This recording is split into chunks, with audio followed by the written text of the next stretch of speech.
Colosas Kapitulo 3, versikulo 16, Manahanan nawang sagana sa inyo ang salita ni Kristo. Ayon sa buong karunungan, kayo'y mangagturuan at mangagpaalalahanan sa isa't isa sa pamamagitan ng mga salmo at ng mga himno at mga awit na ukol sa Espiritu, na magsiawit kayong may biyaya sa inyong puso sa Diyos.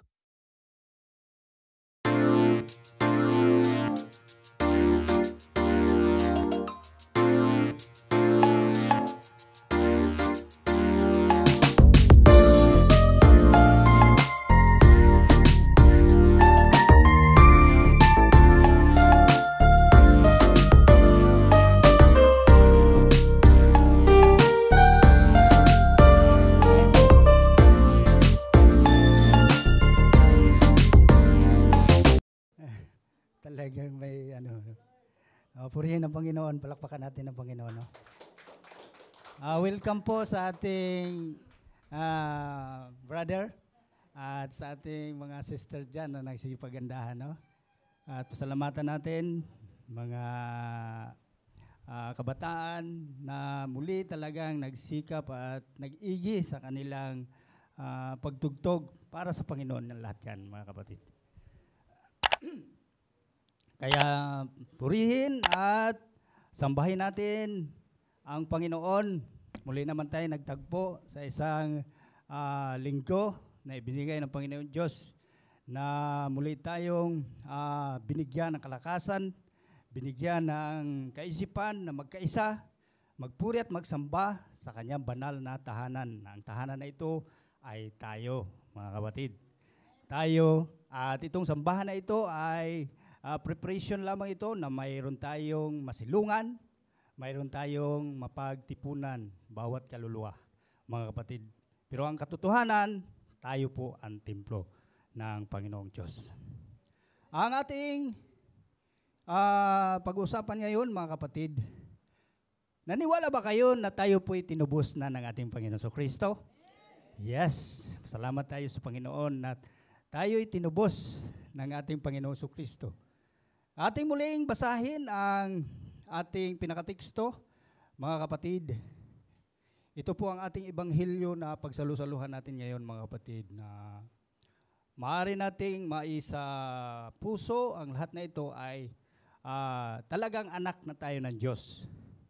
Magiging anak tayo ng Diyos dito, mga kapatid, dahil tayo po ay tinubos na ng ating Panginoong Diyos sa pangitan ng kanyang dugo. Sa Episo, Kapitulo 1, ang talatay 7, mga kapatid, sabi po rito, tinubos tayo ni Kristo sa pamamagitan ng kanyang dugo, at sa gayon ay pinatawad na ang ating mga kasalanan, ganun kadakila ang kanyang kagandahang loob. Yes, nagpasalamat tayo sa Panginoon na mayroong kagandahang loob na binigay ang Panginoong Diyos para sa ating lahat na pinili niya upang magiging kanyang anak. Kahit saan man tayo napunta, mga kapatid, busy tayo sa ating mga hanap buhay.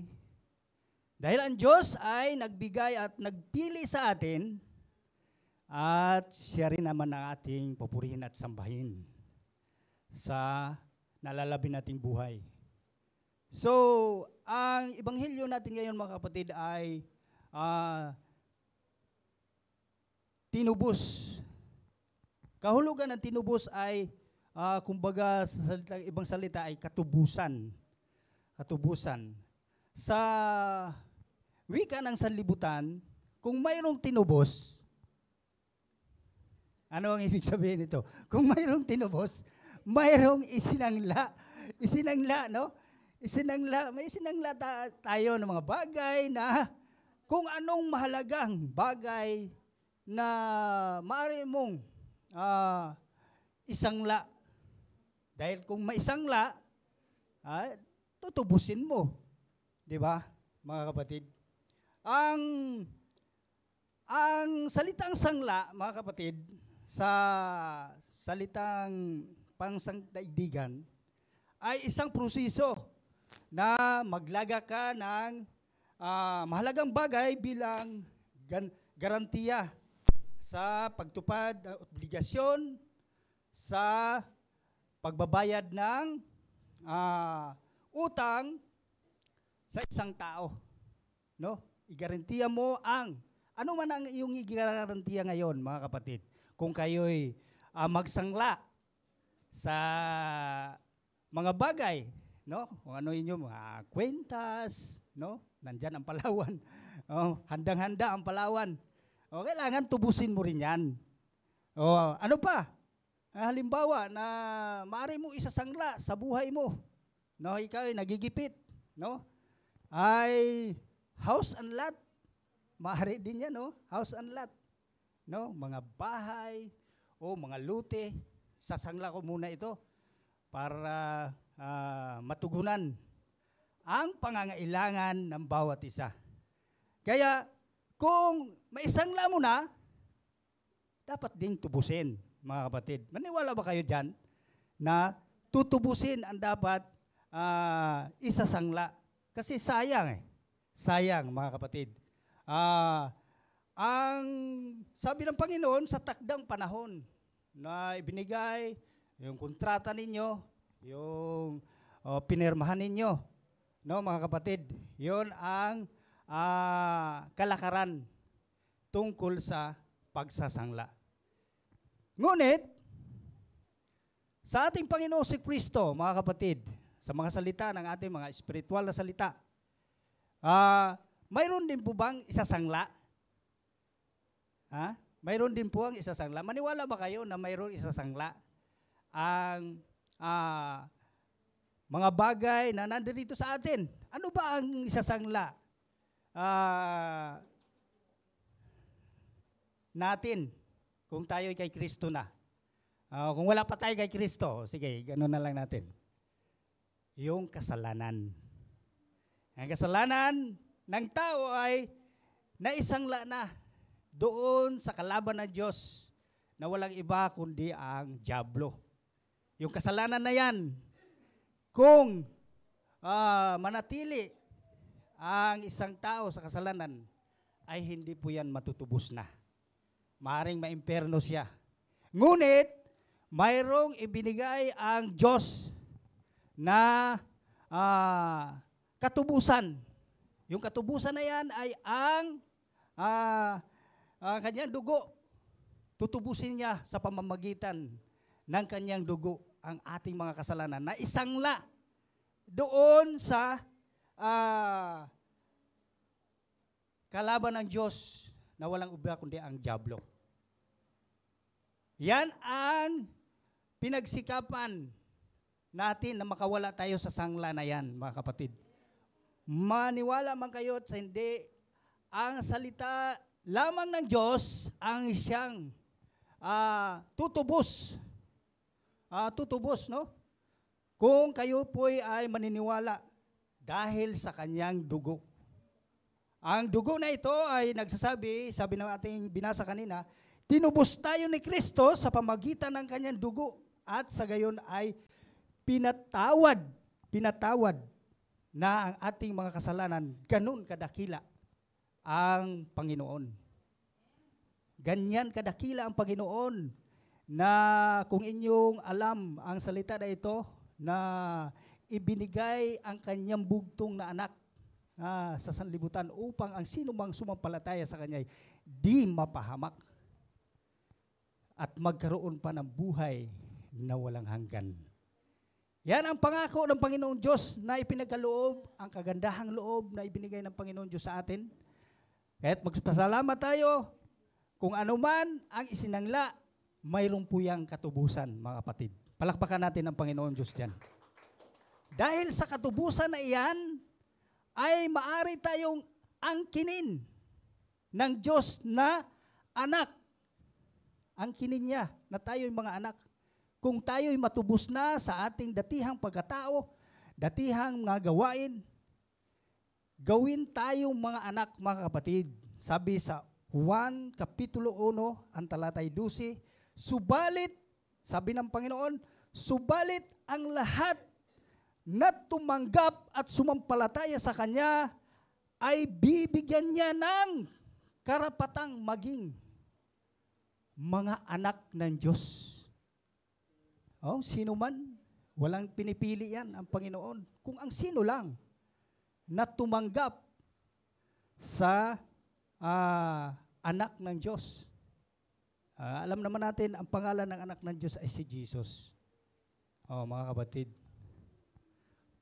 Kaya, paano tayo maging kasama sa katubusan ng ating Panginoon Kristo?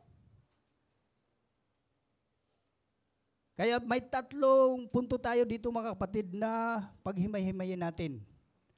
Paghimay-himayin natin. 3 punto lang ito mga kapatid para hindi tayo maantok. No? Huwag nating limahin. 4. 3 hanggang 3, minsan 4. Mga maiksi lang na ano. Pero ito mahaba-haba ito mga kapatid na mga talata. Ngunit 3 punto lamang ito. Ang tanging manunubos ng mga pinili ng Diyos ay ang Panginoon Kristo, mga kapatid. Ito ay totoo, hindi lamang dahil sa kaganapan ng kanyang pagtubos bilang propeta, saserdote, hari ng mga hari, kundi ginampanan niya ang pagliligtas sa mga pinili sa pamamagitan ng papapakilos ng Espiritu Santo. Kung walang Espiritu Santo sa mga taong kanyang pinili, mga kapatid, hindi po yan maaring maligtas. Kailangan mayroon pong kaligtasan ang isang tao at mayroong Espiritu Santo, mga kapatid. Sa unang punto, ang taong makasalanan ay lubusang umaasa sa Diyos, mga kapatid, tungkol sa kaligtasan. Dahil ito ang paraan upang mabayaran natin ang mga pagkakasala natin.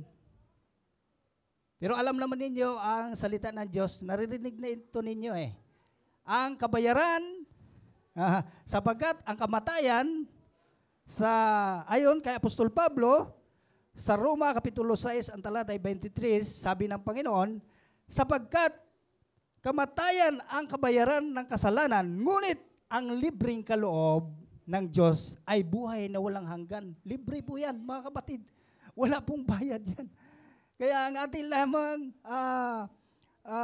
gagawin, maglingkod lamang tayo, isa puso ang salita ng Panginoon Diyos. Ang masasaktan dyan, mga kapatid, yung mga espiritong masama na tumahan sa tao. Lalayas po yan, mga kapatid. Sabi ng Panginoon, ang buhay na walang hanggan sa pamagitan ni Jesucristo na ating Panginoon. Yan lang ang dapat nating pakinggan, mga kapatid. Wala nang iba. Wala na ibang pakinggan.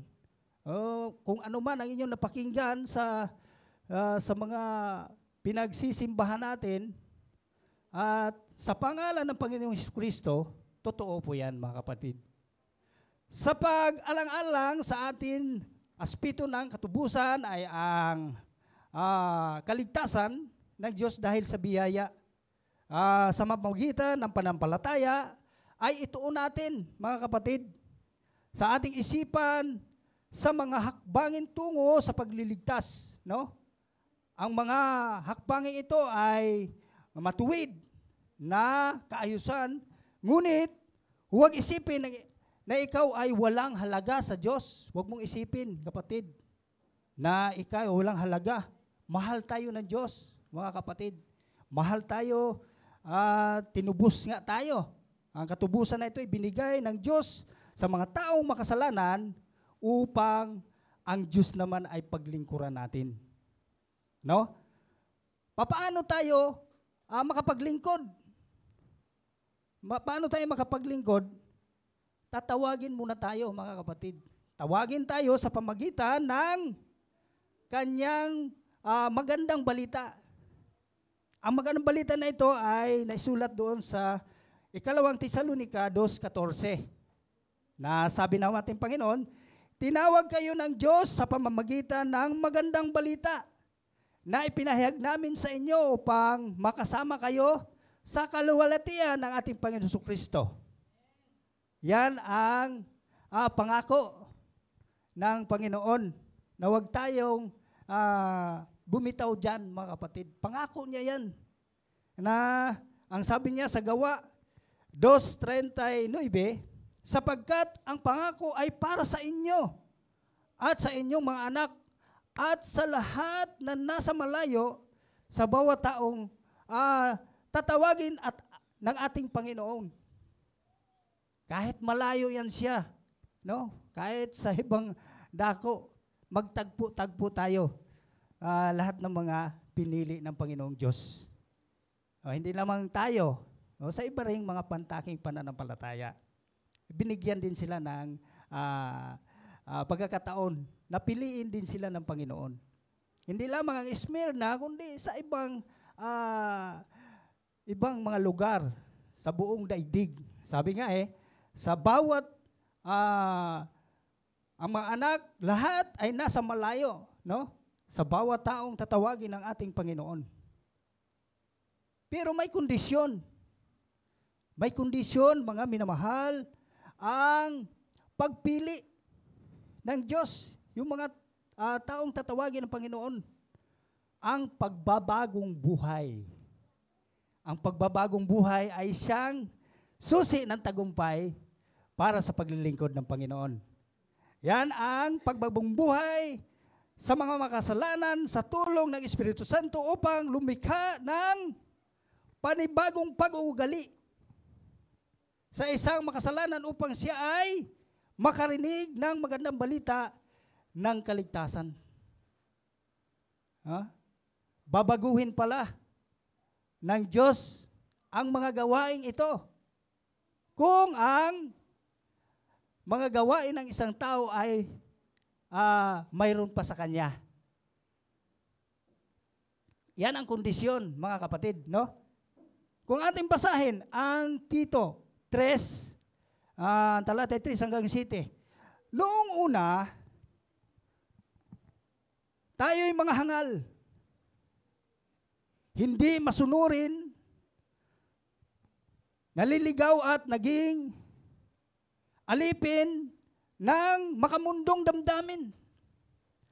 At lahat ng uri ng kalayawan, naghari sa atin ang masapang isipan at pagkakainggit. Tayo'y kinapuputan ng iba at sila'y kinapuputan din natin. Yung mga Kristiyano daw, yung mga hindi Kristiyano, nagsipaggantihan. Napupuot sila sa ating ginagawa. Tayo rin naman, ang kinapuputan natin dito, ang kanilang gawain, hindi ang tao, mga kapatid. Amen? Yan ang sinasabi ng Panginoon sa 4. Ngunit nang maihayag sa atin ang kabutihan at pag-ibig ng Diyos na ating tagapagligtas. Sa 5, iniligtas niya tayo hindi dahil sa ating mabubuting gawa, kundi dahil sa kanyang habag sa atin. Tayo'y pinanganak muli sa pamamagitan ng tubig at tayo rin ay binago sa Espiritu Santo. Kaya sa mga taong may mabubuting gawa na tumulong, no? Tumulong, pero galing sila sa masama, tumulong, mabubuting gawa po yan, mga kapatid. Pero ang sabi ng ating Panginoon, hindi dahil sa mabubuting gawa ang solusyon. No? Ang sabi ng Panginoon, habag. Yung kumbaga, awa para sa atin. Kaawaan tayo ng Panginoon. Hindi porket mapagbigay ka, yun na ang pagsunod. No. Ang Diyos mismo ang magkaroon ng habag, bawat isa, mga kapatid. Yan ang sinasabi ng Panginoon na tayo'y ipinanganak na muli sa pamamagitan ng tubig at tayo rin ay binago ng Espiritu Santo. Kaya kung wala kang Espiritu Santo, mga kapatid, hindi mababago ang isang tao. Kailangan tahanan tayo ng Espiritu Santo, mga kapatid. tayong mga pinili ng Diyos. Sa 6, masaganang ipinangagkaloob ng Diyos sa atin ang Espiritu Santo sa pamamagitan ng ating tagapagligtas na si Jesucristo. 7, upang tayo'y gawing matuwid sa pamamagitan ng kanyang kagandahang loob at tayo'y maging tagapagmana ayon sa ipinangakong buhay na walang hanggan. Amen? Yan ang gusto ng Diyos, mga kapatid. Hindi porket ikaw ay mabuting tao, no? Mabuting tao. Pero ang gawain mo naman ay nasusulat dito na makamundong pamumuhay. Mayroong mga tao na mabait sa makamundong mamumuhay. Mayroon, mga kapatid. Oh, yan ang mga mabubuting gawa ng tao. Ngunit ang Diyos ay gumagawa na kanyang piliin. Piliin niya sa pamamagitan ng kanyang habag. Awa. Kaawaan tayo ng Diyos, mga kapatid. Kaya nagpasalamat tayo sa Panginoong Hesukristo na tinubos tayo sa pamagitan ng kanyang dugo. Hinabagan tayo, mga kapatid. Nahabag siya. Ibinigay niya ang kanyang bugtong na anak. Sa taong mga makasalanan, tulad ko, makasalanan ako. Inaamin ko, mga kapatid. Ngunit kung baguhin tayo ng Panginoon, ang babaguhin sa atin, yung kasalanan. Ang tao, matuwid yan. Ginawa ng Diyos na matuwid. Ang gusto ng Diyos ay tuwirin ang ating mga makasalanang gawa sa sanlibutan. Yan ang unang punto na ating maipangaral sa inyo, mga kapatid. Sa pangalawang punto, ang pagbalik loob ng mga tao sa Diyos, dapat talagang magbalik loob. Dahil nabasa na nga natin ang mga hangal na hangarin ng tao, dapat magbalik loob. Magbalik loob. Paano? Panginoon, mabubuti na ang gawa ko. Nagbigay at masunurin na ako sa lahat ng iyong kautusan. Ngunit, ang pagbalik loob sa Diyos ay susi patungo ng makasalanan kay Kristo. Sa pamamagitan ng pagsisisi ay ang buong pagkatao nito ay mahugasan. No? Perfect talaga ang Panginoon. Kailangang mahugasan.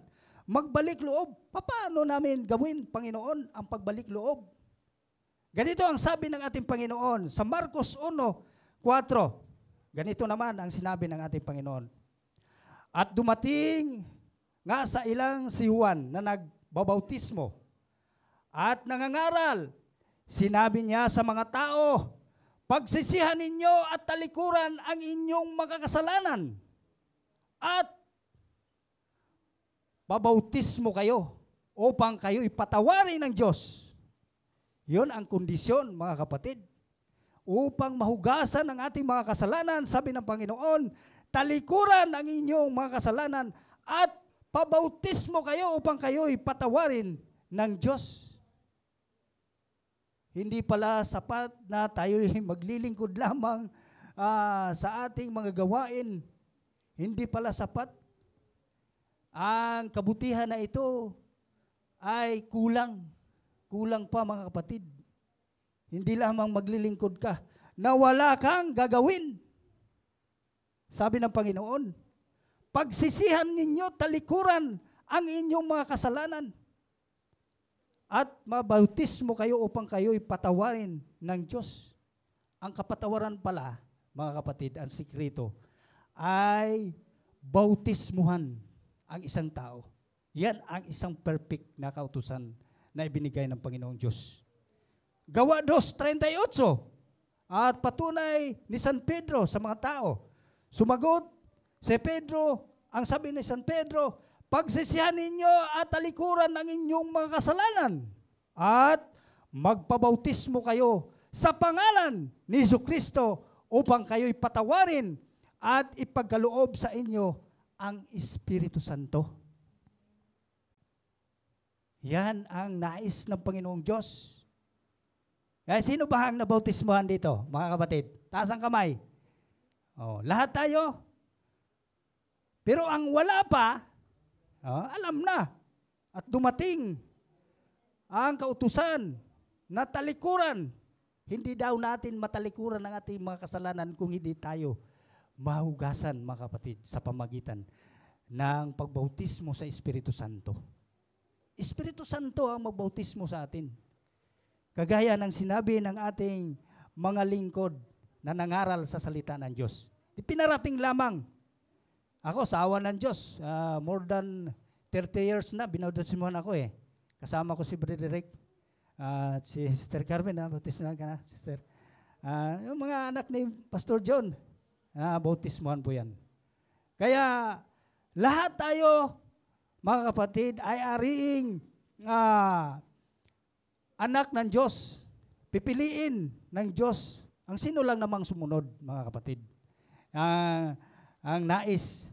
Kaya, kapatid, sa pananampalataya, kung mahalaga sa inyo o sa atin ang bautismo sa pangalan ng Panginoon Jesucristo, ay pinatawad na tayo.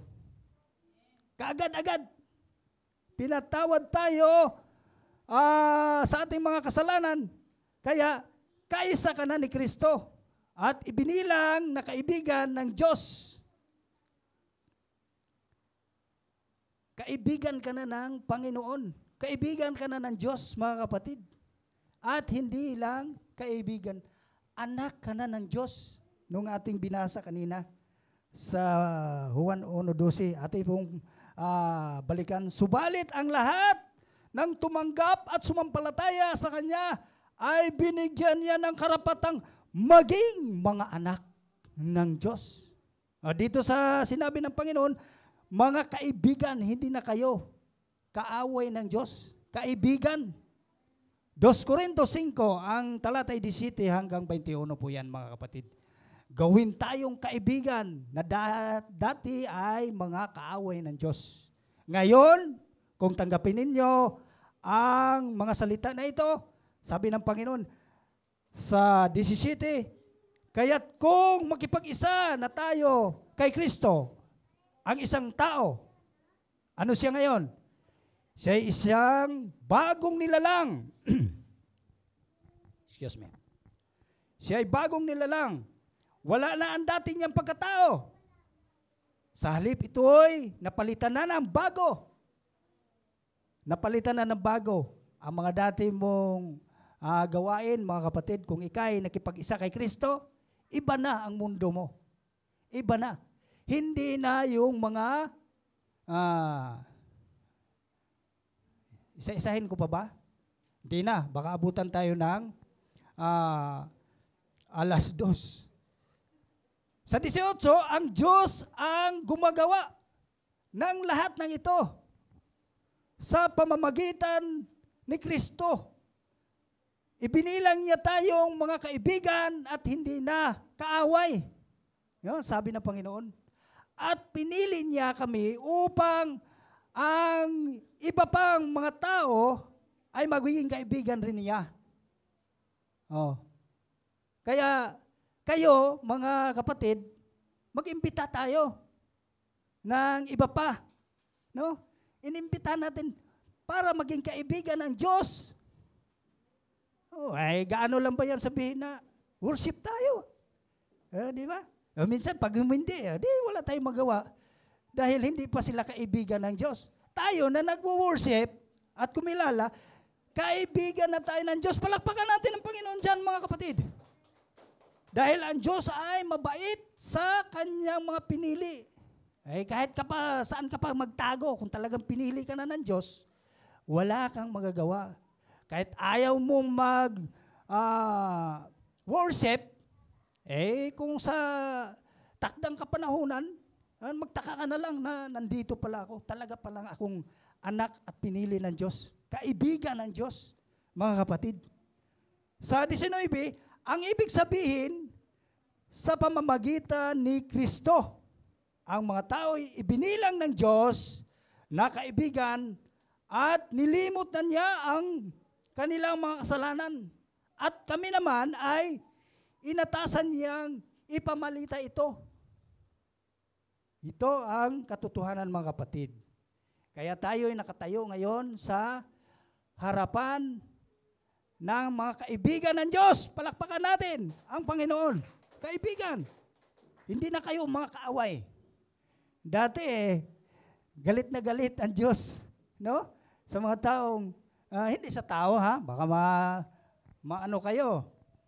Ang kinagagalitan ng Diyos ay ang kasalanan na ginawa ng Diyos ng sanlibutan. Wala na siyang magagawa Malapit na ang paghuhukom, mga kapatid. Malapit na ang paghuhukom. Malapit na lang ang kanyang araw. Tandaan natin, mga kapatid, ang masamang espiritu ay malapit na. Gusto lang niyang linlangin ang mga tao na umiwas sa mga salita ng Diyos dahil wala na siyang puwang dito sa kalangitan. Wala na siyang puwang doon. Kaya dito na siya sa lupa maghasik. Mayroon namang mga ebanghelista, mga pastor na mga mabuti. No?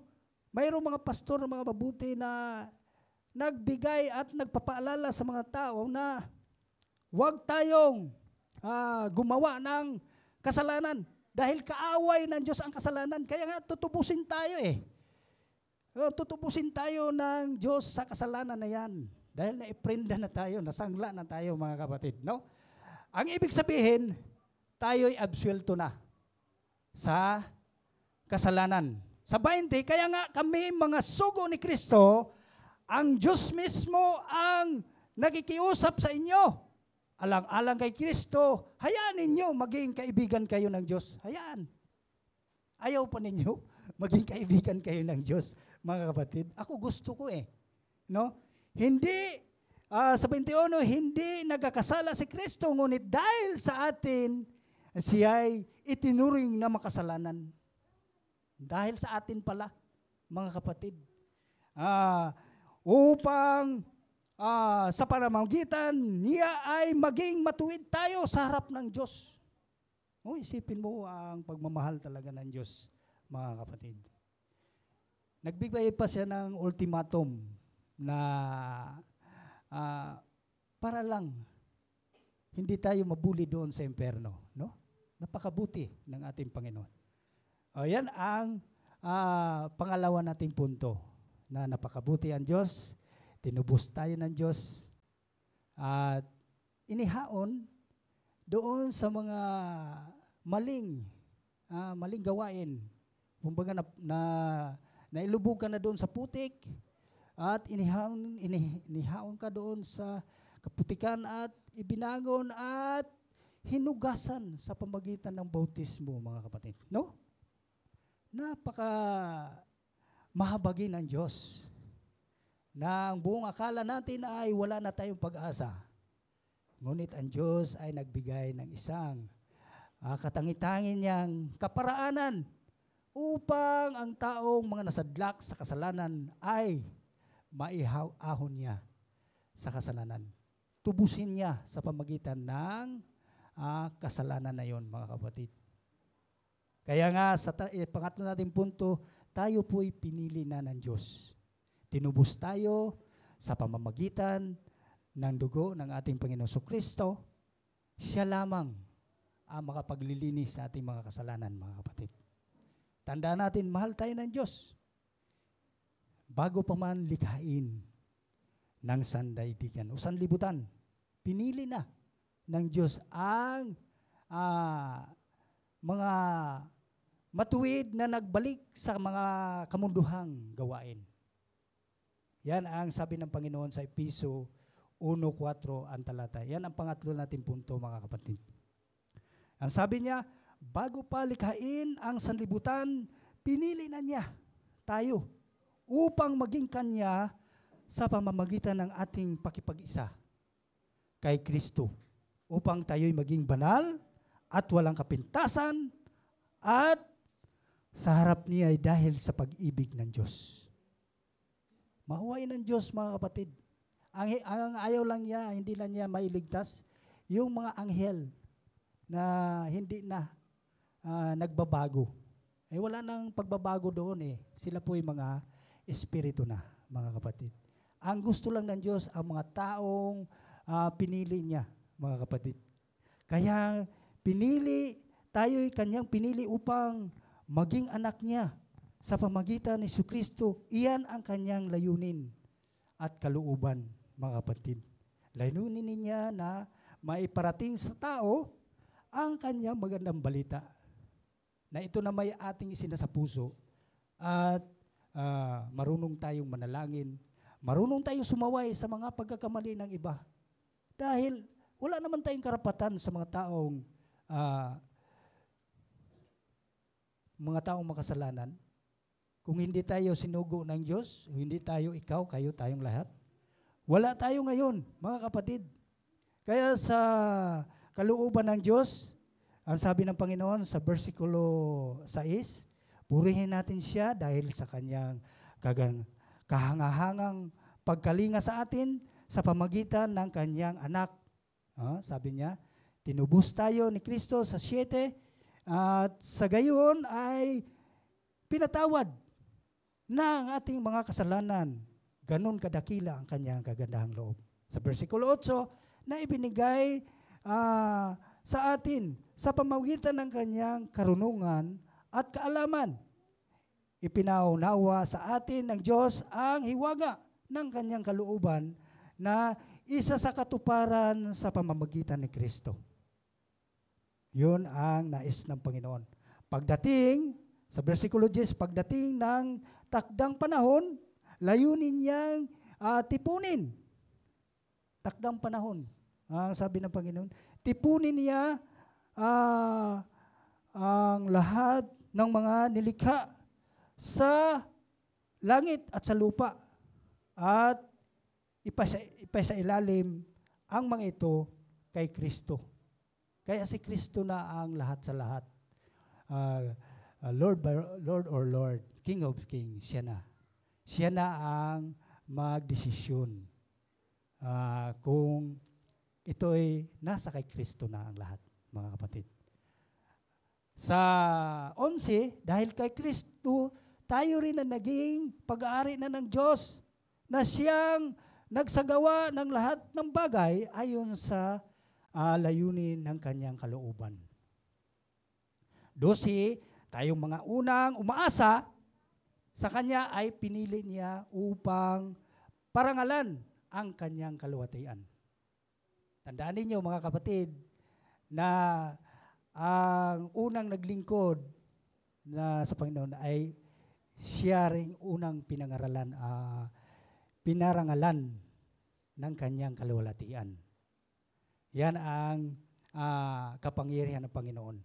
13, kayo man ay maging bayan ng Diyos matapos ninyong marinig ang salita ng katotohanan, ang magandang balita na nagdudulot ng kaligtasan. Sumampalataya kayo kay Kristo, kaya't ipinagkaloob sa inyo ang Espiritu Santo na ipinangako ng Diyos bilang tatak na pagkahirang sa inyo. Kaya tatakan tayo. May mga tatak na tayo, hindi lang natin alam kung sino. Nasa ating isipan lang yan, ang tatak ng Espiritu Santo. Yung mga taong hindi na gumagawa ng pagkakamali, sabi ng Panginoon, nakikilala ko ang mga kanya. Lumayo sa kalikuan ang bawat isa na sumasambit na sa pangalan ng Panginoon. Yan ang tatak niya. Kung malayuan mo na yun, mga kapatid, tatahan na sa atin ang Espiritu Santo.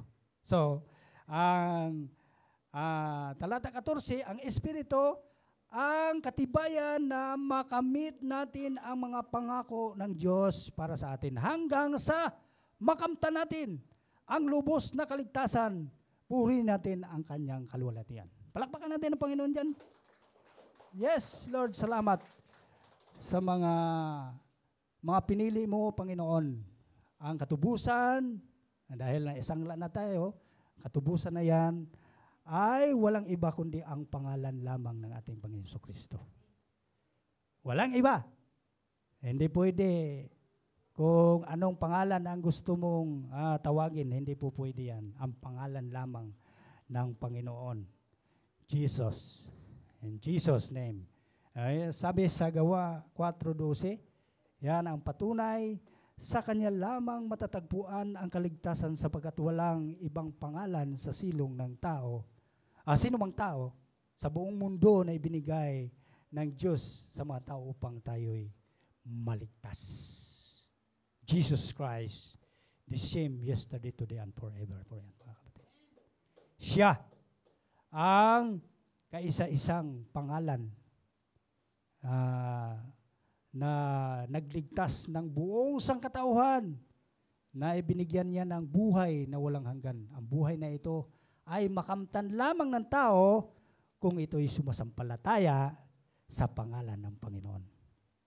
Unang Juan 5:11. Ito po'y conclusion na po natin, mga kapatid. At ito ang patotoo, ipinagkaloob sa atin ng Diyos ang buhay na walang hanggan, at ito'y makakamtan natin sa pamamagitan ng Kanyang anak. Ang sinumang pinananahanan ng anak ng Diyos ay mayroong buhay na walang hanggan. Ngunit ang hindi pinanahanan ng anak ng Diyos, hindi makakaranas ng buhay na walang hanggan. No? Tiyak na ba kayo sa inyong pananampalataya, mga kapatid? Palakpakan natin dyan ang Panginoon, tiyak na! Isinulat ko ito sa inyo upang malaman ninyo na kayo'y sumasampalataya sa anak ng Diyos na may buhay na walang hanggan. Purihin ang Diyos at palakpakan natin at tayo'y muling nagsama-sama at tayo'y muling nagkakaisa sa pamamagitan ng Espiritu Santo na binigay ng Panginoon Diyos sa atin. Salamat sa inyo, mga kapatid, na tayo'y muli sama-sama tayong purihin at papurihan pa ang Panginoon. God bless us all. In Jesus' name we pray. Amen.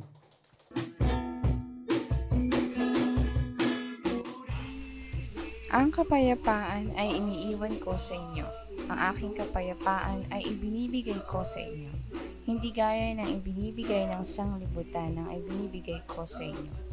Huwag magulumihanan ng inyong puso, ni matakot man. Layuan ninyo ang bawat anyo na masama, at pakabanalin kayong lubos ng Diyos din ng kapayapaan, at ang inyong espiritu at kaluluwa at katawan na ingatang buo, na walang kapintasan sa pagparito ng ating Panginoon Jesucristo.